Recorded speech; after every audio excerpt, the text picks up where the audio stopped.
कहानी की शुरुआत साल 1943 स्वीडन से होती है। इस समय सेकंड वर्ल्ड वॉर चल रहा होता है, जहां हम स्वीडन के एक शहर में स्टिग नाम के एक 18 साल के लड़के को देखते हैं जो वहां के स्कूल में पढ़ता है। स्टिग एक अच्छा स्टूडेंट है और पढ़ाई में तेज होता है, लेकिन उसकी मासूमियत और नई चीजों को जानने की जिज्ञासा उसे बाकी लड़कों से अलग बनाती है। स्टिग एक मिडिल क्लास परिवार से आता है जहाँ जीवन बहुत ही साधारण है। उसकी दुनिया में स्कूल, दोस्त और परिवार ही होते हैं। स्टिग का एक बड़ा भाई भी है जो कि एक बॉक्सर है और जल्द ही सेना की ड्यूटी पर जाने वाला है। जब स्टिग स्कूल जाता है तो उसकी क्लास में एक नई टीचर आती है जिसका नाम वायोला है और उसकी उम्र करीब 40 साल है। नए टीचर के आने से सभी स्टूडेंट्स काफी खुश होते हैं। वायोला एक सुंदर, आत्मविश्वासी और करिश्माई महिला है। वायोला क्लास में पढ़ाने लगती है, लेकिन लड़के पढ़ाई पर ध्यान देने के बजाय मस्ती मजाक में लगे रहते हैं। वो एक नोट पर लड़कियों के बारे में कुछ बातें लिखकर आपस में शेयर कर रहे होते हैं, जो इस उम्र में आम बात है। वायोला ऐसा करते हुए स्टिग को देख लेती है, पर उसने क्लास के सामने कुछ नहीं कहा।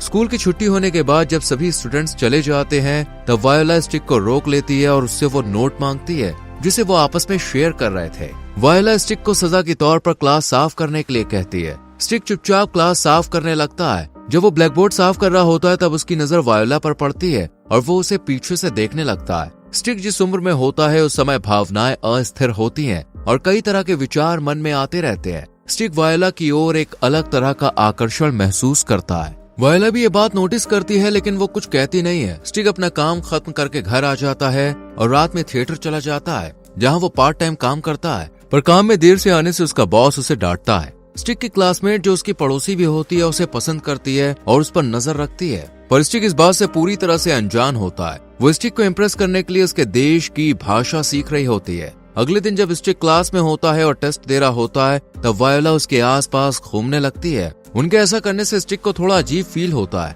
गेम्स पीरियड में जब सभी स्टूडेंट्स ग्राउंड में चले जाते हैं, तो स्टिग क्लास में अकेला रुककर डिक्शनरी के बहाने वायोला से बात करने लगता है। वायोला की डिक्शनरी देखने के बहाने वो उनके पास आ जाता है। पहली बार स्टिग वायोला के करीब आकर खुश होता है। स्टिग अब वायोला के पास जाने के बहाने ढूंढने लगता है और उन्हें लगातार देखता रहता है। वो वायोला के घर के बाहर भी सिर्फ उन्हें देखने के लिए आता है। वायोला को भी इस बात का एहसास हो चुका था कि स्टिग का इरादा क्या है, लेकिन यह आकर्षण एक तरफा नहीं होता है। वायोला भी स्टिग की मासूमियत और युवा ऊर्जा से आकर्षित होती है। वो भी उसके लिए कुछ महसूस करने लगती है। वायोला की शादी हो चुकी होती है, लेकिन उसकी शादीशुदा जिंदगी खुशहाल नहीं होती है। उसका पति एक शराबी होता है जो उसकी इज्जत नहीं करता है। वह उसे शारीरिक और मानसिक रूप से प्रताड़ित करता है। वायोला खुद को अकेली और दुखी महसूस करती है और उसे कोई ऐसा चाहिए जिससे वो अपनी भावनाएं बांट सके। एक दिन वायोला स्कूल की लाइब्रेरी में जा रही होती है, तभी स्टिग उसके पीछे आता है। जब वायोला उसे देखती है और पूछती है कि वो उसका पीछा क्यों कर रहा है, तभी स्टिग मौका देकर उसे किस कर लेता है। वायोला उसे रोकती नहीं है, बल्कि वो भी उसे चूमती है। फिर अचानक खुद को संभालते हुए उसे छोड़कर लाइब्रेरी में चली जाती है। स्टिग भी उसे फॉलो करता है और दोनों लाइब्रेरी में छुपकर एक दूसरे के करीब आने लगते हैं। तभी बेल बजती है और दोनों वहां से निकल जाते हैं। इसके बाद से उनका अफेयर शुरू हो जाता है। वायोला का स्टिग के प्रति आकर्षण सिर्फ एक टीचर स्टूडेंट का रिश्ता नहीं रह जाता, बल्कि वो भी भावनात्मक और शारीरिक रूप से स्टिग के करीब आने लगती है। स्टिग भी उन चीजों को छूने और महसूस करने लगता है जिन्हें वायोला ने छुआ था। वो वायोला के घर भी जाने लगता है, जहाँ दोनों साथ में समय बिताते हैं और अधिक क्लोज हो जाते हैं। वायोला स्टिग को उसी समय अपने घर बुलाती है जब उसका पति बाहर गया होता है, लेकिन एक दिन जब स्टिग वायोला के घर में होता है, तभी अचानक उसका पति घर लौट आता है। स्टिग घबराकर भागने की कोशिश करता है, लेकिन वायोला का पति उसे देख लेता है। हालांकि वायोला का पति स्टिग पर शक नहीं करता, क्योंकि उसे लगता है कि स्टिग वायोला का स्टूडेंट है जो पढ़ने के लिए आया होगा, और स्टिग भी बिना कुछ कहे वहां से निकल जाता है। अब स्टिग और वायोला अक्सर मिलने लगते हैं। स्टिग के लिए ये उसका पहला प्रेम और नया अनुभव होता है।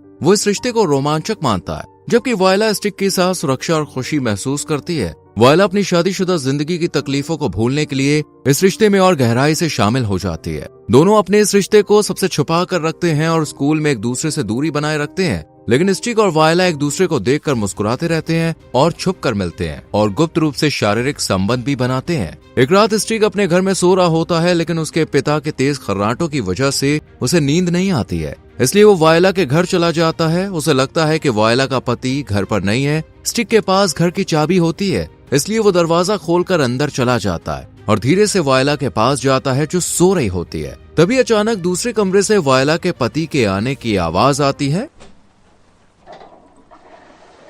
ये देखकर स्टिक जल्दी से छुप जाता है। हालांकि वायला का पति उसे देख लेता है, लेकिन नींद में होने की वजह से वो कुछ भी समझ नहीं पाता है। कुछ दिन बाद वायोला का जन्मदिन आता है। स्टिक उसके लिए फूल लेकर उसके घर जाता है, लेकिन वायला का पति सामने आ जाता है, जिससे स्टिक जल्दी से फूल छुपा लेता है। यहाँ पर स्टिक और वायला का पति बात करने लगते हैं। दोनों को पता चलता है कि उनका म्यूजिक टेस्ट एक जैसा है, जिससे वो जल्द ही एक अच्छे दोस्त बन जाते हैं। हालांकि स्टिक वायला का पति का दोस्त बनने के बावजूद उसके साथ अपना अफेयर जारी रखता है। जब वायला का पति घर पर नहीं होता तब स्टिक वायला के साथ समय बिताता है, लेकिन जब पति घर लौट आता है तो वो उसके पति से दोस्त की तरह बात करता है। इस बीच स्टिक का भाई आर्मी ड्यूटी पर चला जाता है, जिससे स्टिक खुद को अकेला महसूस करने लगता है। एक दिन स्टिक वायला के घर में एक रॉब ड्रेस पहनकर घूम रहा होता है, लेकिन तभी वायला का पति उसे देख लेता है। ये देखकर स्टिक डर जाता है, पर वायला का पति उसे शांत करता और कहता है कि तुम्हें घबराने की जरूरत नहीं है। मुझे तुम्हारे और वायला के रिश्ते के बारे में पहले से ही पता था,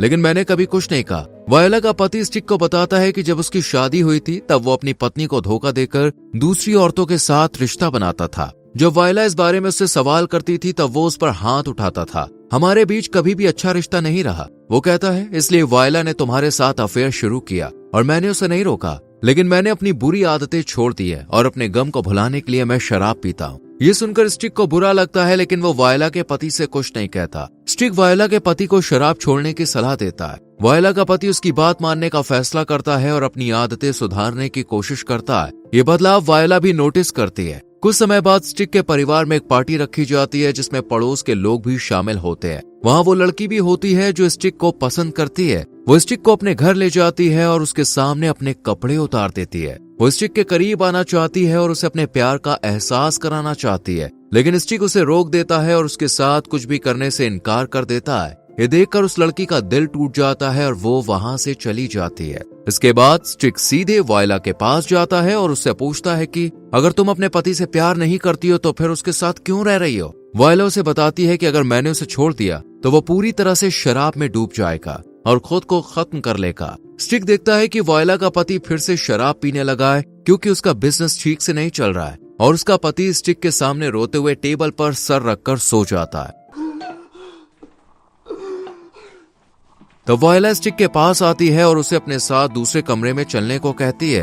वो उसे करीब लाने की कोशिश करती है, लेकिन स्टिक को अब वायला के पति के प्रति सहानुभूति होने लगती है। उसे महसूस होता है कि वायला का पति अब उसका दोस्त बन चुका है और वो उसे धोखा नहीं देना चाहता है। इसलिए स्टिक वायला के साथ कुछ करने से मना कर देता है और वो वहाँ से चला जाता है। पर यह बात वायला को पसंद नहीं आती। अब वायला स्कूल में भी स्टिक को अपने करीब लाने की कोशिश करती है, लेकिन स्टिक खुद को उससे दूर करने लगता है। स्टिक को अपने उम्र के दोस्तों के साथ सामान्य जीवन जीने की इच्छा होती है। उसे एहसास होता है कि वायला केवल अपने दुखों से भागने के लिए इस रिश्ते में आई थी और ये रिश्ता हमेशा के लिए नहीं था। स्टिक को वो लड़की पसंद आने लगी थी जो पहले ही उससे प्यार करती थी, इसलिए वो स्कूल के गर्ल्स लॉकर रूम में आता है और वहाँ उस लड़की से छुपकर मिलता है। दोनों बात करते हैं और एक दूसरे को किस करते हैं। उस लड़की को ये नहीं पता था कि स्टिक का अपनी क्लास टीचर वायला के साथ अफेयर चल रहा है। एक दिन स्टिक अपने घर में होता है, तभी उसे एक लेटर मिलता है। इसमें लिखा होता है कि जिस सबमरीन में उसका भाई था उस पर हमला हुआ और वो बाकी साथियों के साथ मारा गया।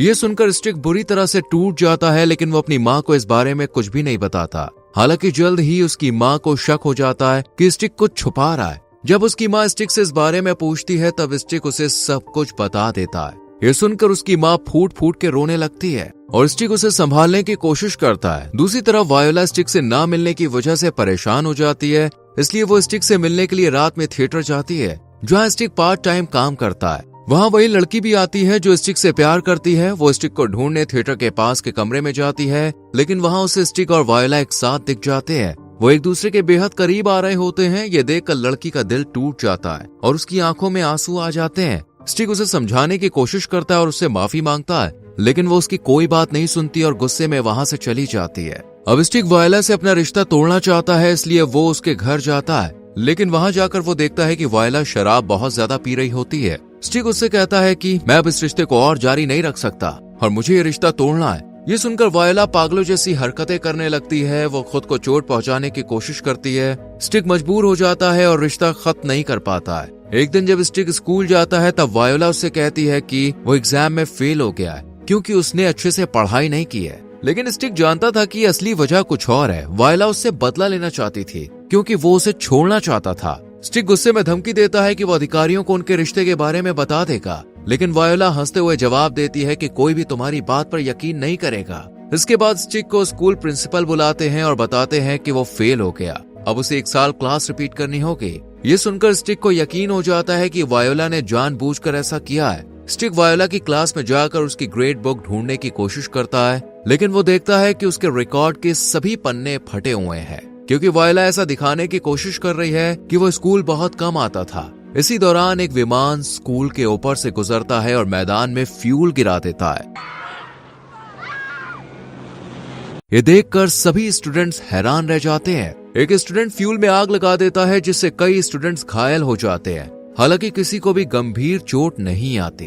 कुछ दिन के बाद स्टिक अपने माता पिता के साथ अपने भाई और बाकी सोल्जर के अंतिम संस्कार में शामिल होता है, जो पनडुब्बी दुर्घटना में मारे गए थे। इसके बाद स्टिक अपने पेरेंट्स के साथ ट्रेन से घर लौट रहा होता है। स्टिक की माँ, जो उसके वायोला के साथ रिश्ते से अनजान थी, वो सोचती है कि स्टिक के खराब ग्रेड और क्लास में कम उपस्थिति की वजह उसका देर रात तक सिनेमा में काम करना और भाई की मौत का सदमा है, लेकिन उन्हें लगता है कि स्टिक उससे कुछ छुपा रहा है। जब वो स्टिक से पूछती है तो स्टिक बस इतना कहता है कि जब मैं बड़ा हो जाऊंगा तब आपको सब कुछ बता दूंगा। कुछ दिन के बाद स्कूल में एक सेरेमनी होती है, जहां वायोला स्टूडेंट्स को रिपोर्ट कार्ड दे रही होती है। जब स्टिक की बारी आती है तो वो सबके सामने वायोला को कुछ ऐसा दिखाता है जिससे वो शर्मिंदा हो जाती है, और स्टिक बिना अपना रिजल्ट लिए वहां से चला जाता है। इसके बाद स्टिक स्कूल से वायोला की डिक्शनरी चुरा लेता है और उसे अपने घर ले जाता है। अब वो क्लास रिपीट करने के लिए तैयार हो जाता है और इसी के साथ कहानी खत्म होती है। दोस्तों, आपको क्या लगता है, स्टिक ने आखिर में सही फैसला लिया या फिर उसे कुछ करना चाहिए था? इस पर अपनी राय कमेंट सेक्शन में जरूर दें। वीडियो को लाइक और शेयर करें और चैनल को सब्सक्राइब करके बेल आइकॉन प्रेस करें, जिससे आने वाली वीडियोस आपसे मिस ना हो। मिलते हैं आपसे अगली वीडियो में। Till then, bye bye, take care.